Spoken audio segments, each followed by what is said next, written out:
Magandang umaga mula sa Pag-asa Weather Forecasting Center. Ito ng ating update sa magiging tayo ng panahon sa susunod na 24 oras.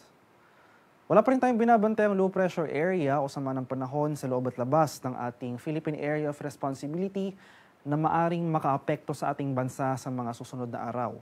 Patuloy nating mararanasan ang epekto ng northeast monsoon o itong malamig na hanging amihan dito sa mga areas ng Northern Luzon. Samantala, easterlies naman o yung mainit na hangin galing sa Karakatang Pasipiko ang weather system na makakaapekto sa nalalabing bahagi ng ating bansa.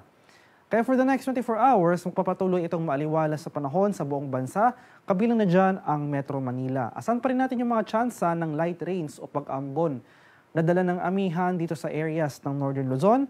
Samantalang tsansa naman ng thunderstorms, ito yung mga biglaan at panandaliang buhos ng ulan, ang posible nating maranasan sa Metro Manila and the rest of the country. At para naman sa magiging lagay ng ating panahon ngayong araw dito sa Luzon, ngayong umaga o ngayong madaling araw, may mga naobserbahan pa rin tayong kaulapan na may mahihinang pag-ulan sa silangang bahagi ng Luzon sa mga lalawigan ng Aurora at Northern Quezon. Inaasahan natin na bago sumapit ang tanghali ay mababawasan ng mga kaulapan na ito, kaya improving weather conditions ang ating mararanasan sa nabanggit na lugar. And for the next 24 hours, sa buong araw, magpapatuloy itong maaliwalas sa panahon sa Metro Manila at sa malaking bahagi pa ng Luzon. Asan pa rin natin yung mga tsansa ng light rains o pag-ambon na dala ng amihan sa mga rehiyon ng Northern Luzon, sa mga rehiyon yan ng Ilocos, Cordillera, pati na rin dito sa Cagayan Valley. Tsansa naman ng thunderstorms, ito yung mga pulong-pulong pag-ulan na may pagkulog at pagkilat ang posible nating maranasan dito sa Metro Manila at sa nalalabing bahagi ng Luzon. Para naman sa bahagi ng Palawan, Visayas at Mindanao, easterlies pa rin o yung mainit na hangin galing sa Karakatang Pasipiko ang dominanteng weather system ang iiral sa nabanggit na lugar. Kaya saan pa rin natin ang magpapatuloy itong mainit at maalinsangang panahon ngayong umaga hanggang sa tanghali at pagsapit ng hapon na nga sa gabi, asahan natin yung mga tsansa ng isolated rain showers or localized thunderstorms. At para naman sa kalagayan ng ating karagatan sa kasalukuyan, wala pa rin nakataas na gale warning sa anumang baybayin ng ating kapuluan. At banayad hanggang sa katamtamang pag-alon na ating inaasahan sa malaking bahagi ng ating bansa. Kaya naman malayang makapalaot ang ating mga kababayang mangingisda at may mga maliliit na sasakyang pandagat. At para naman sa ating 3-day extended weather outlook sa mga piling syudad ng ating bansa, simula bukas, araw ng linggo, inaasahan na natin ang patuloy na paghina ng ating northeast monsoon o hanging amihan. Kaya easterlies na o yung hangin na nanggagaling sa Karakatang Pasipiko ang iiral sa malaking bahagi ng Luzon. Asahan na rin natin ang bahagyang pagtaas ng maximum temperature sa posible nating maitala.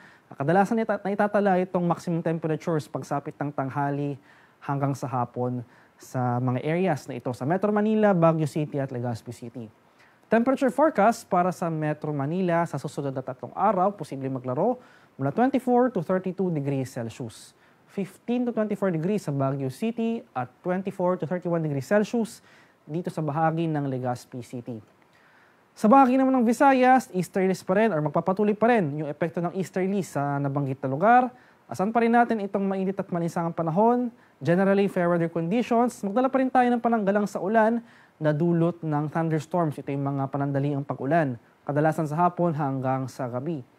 Temperature forecast para sa Metro Cebu for the next 3 days, posibleng maglaro mula 24 to 31 degrees Celsius. 25 to 32 degrees sa bahagi ng Iloilo City at 23 to 32 degrees Celsius sa area ng Tacloban City.